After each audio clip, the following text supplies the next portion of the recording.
Hi and welcome back. Today we're going to be talking about atomic masses and isotopes. And this is really kind of fundamentally talking about the role of neutrons and what they do for forensic science, as well as fundamentally being important for determining atomic masses. So I thought that we would start with this pretty picture of Telluride. Telluride is a small mountain town just north of the Fort Lewis College campus. Telluride is named for the tellurium mining that went on about 150 years ago in this area, and tellurium being an element. And if you were in the mining business back then, there was a very important chemistry-related job, and that would be of the assayer. And so, if you wanted to assay the minerals that were coming out of a particular mine, you could determine if there was silver or copper or gold or vanadium or what have you, and you did it by looking at the properties of the purified material, and in particular, you did it by looking at the mass of the material. And so today we're going to be talking about atomic masses. Okay, so if we're talking about atomic masses, let's do a quick recap. And the shorthand notation is, of course, the atomic symbol. And atomic symbols are going to give us the number of protons and the number of neutrons of a particular element, which is important when we're denoting the atomic masses, because we need to figure out basically how many neutrons there are in a particular element. And so we can see a nice example of atomic symbols below right here with our two isotopes of titanium-48 and titanium-50, both of which have 22 protons, that being the defining feature of titanium, and that differing in their number of neutrons, titanium-48 having 26 neutrons, and the heavier isotope, titanium-50, having 28 neutrons. So you might have asked yourself the question, why do neutrons matter? They're not charged. They're simply these massive, lumps of mass at the center of a nucleus. Why would we be interested in them? Well, in fact, they're actually pretty interesting, and that is because that within a certain element on this planet, you can have a variety of different isotopes. You can have carbon-13. You can have carbon-14, and you can have carbon-12, right? And carbon has 6 protons, so this would be carbon-12 has 6 neutrons, carbon-13 has 7 neutrons, carbon-14 has 8 neutrons. And you can pretty clearly see that if you had a sample with 100 atoms in it, 99 of those atoms would have 6 neutrons. For a total of 12 mass. One of those atoms would have 7 neutrons, and almost none would have 8 neutrons. However, the interesting thing about this is that is the global average distribution of these isotopes. So this is from recorded instances across the whole planet. There actually are considerable variations from place to place, and so we have actually mapped out many elements, and we know that if you have a different distribution of isotopes, for instance in your bones of strontium or calcium or some other element, that we actually can figure out, we being scientists, can figure out by the isotopic ratios where that person came from. And this goes for a variety of different materials. So just to give you an example, tin has quite a few stable isotopes, and perhaps in North America, there maybe is 25% of all tin is tin-118, but perhaps in parts of Asia that number is close to 18% or something. And so we could look at tin samples, and we could track where they come from, because different different mineral samples from different places on the Earth have a different distribution of isotopes. So this is a really powerful analytical tool for forensic science. And so here you can see a listing. These are some of the lighter elements of some common naturally occurring isotopes.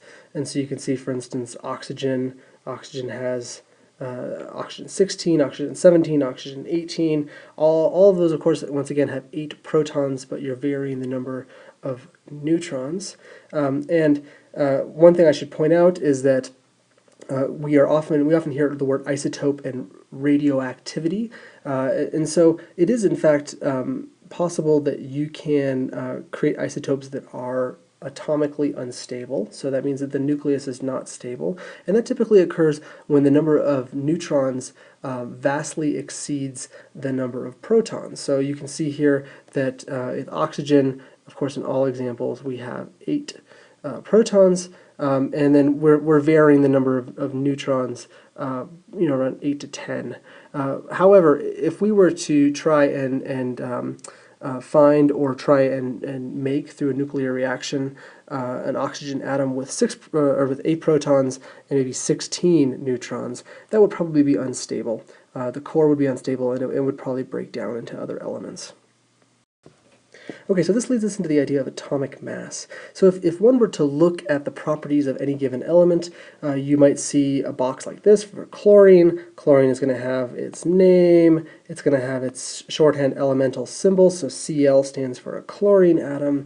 It's going to typically have a whole number up top, either to the top left or just above the element, and this is going to be, of course, the number of protons. And then we're going to have the atomic mass right here. And you'll notice something right off the bat that sounds that's pretty unusual. And that is that this is not a whole number, which is confusing because we're adding up whole numbers, right? We're adding up numbers of protons and numbers of neutrons. So how the heck do we get 35.45 as the atomic mass? Well, what turns out is that it's more useful to us to tell you the average weight of all chlorine atoms on this planet, because that's more likely what you're going to get if you just randomly sample chlorine. So the average weight of chlorine is 35.45. So let's see if we can kind of understand this. So if we look up here, naturally occurring chlorine consists of about 75% chlorine 35, and about 25% chlorine 37. So we have about a quarter, and that's going to be chlorine 37. And we have about 75%, which is chlorine 35. So if I randomly pick up 100 atoms of chlorine, I'm going to theoretically get about 75% of them are going to weigh 35, and about 25% of them will weigh 37. And I might randomly get either one. So if I want to usefully be able to describe the weight of chlorine, I need to give a weighted average of the masses. And so it can't just simply be, well, okay, so some weigh 35, some weigh 37, so we'll add them up and divide by 2. That won't work because we know that between the two, that 75% is 35, which means that that contributes more to the average than the 37 does. And so what we can do is we can do what's basically kind of a very easy calculation, a weighted average calculation, and we can say that chlorine 35, we can multiply that by 75%, or 0.75 of the whole, and then we can add that to chlorine 37, and this contributes about 25% to the whole. And if we multiply 35 times 0.75 and 37 times 0.25, and then we sum them together, we get an average of not 36, which would be if they were equal weighting, but we in fact get 35.45 atomic mass units. We can see another good example here. This is the average atomic mass of magnesium. And so once again, magnesium has 12 protons, and it comes in 3 flavors on our planet. It comes with 12 neutrons, 13 neutrons, and 14 neutrons, or magnesium 24, 25, and 26.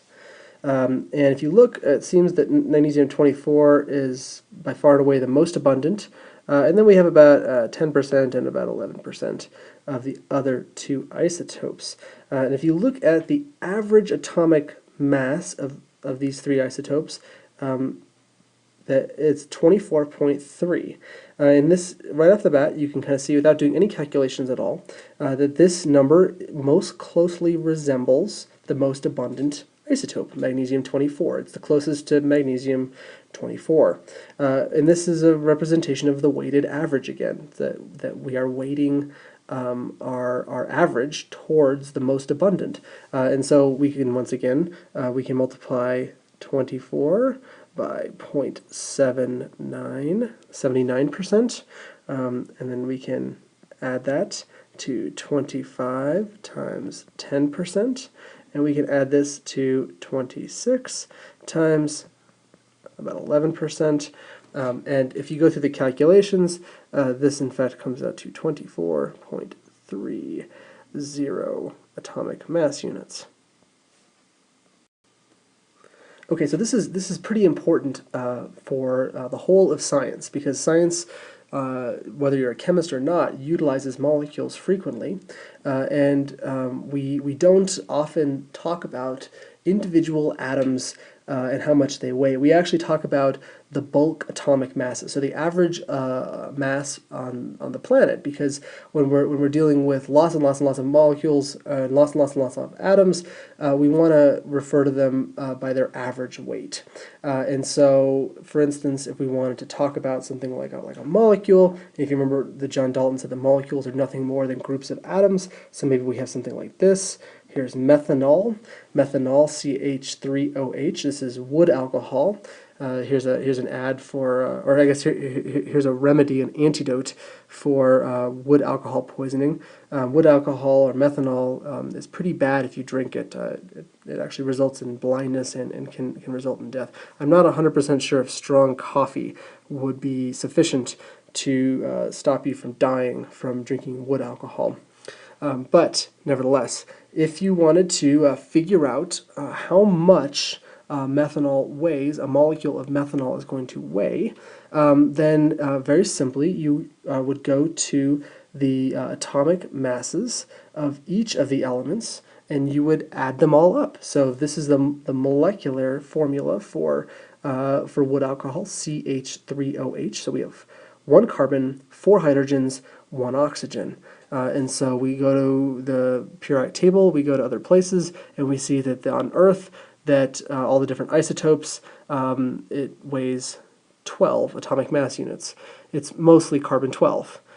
We look at hydrogen, it's really close to 1, and we're going to multiply that by 4 in this case, because we have 1, 2, 3, 4 hydrogens in our molecule.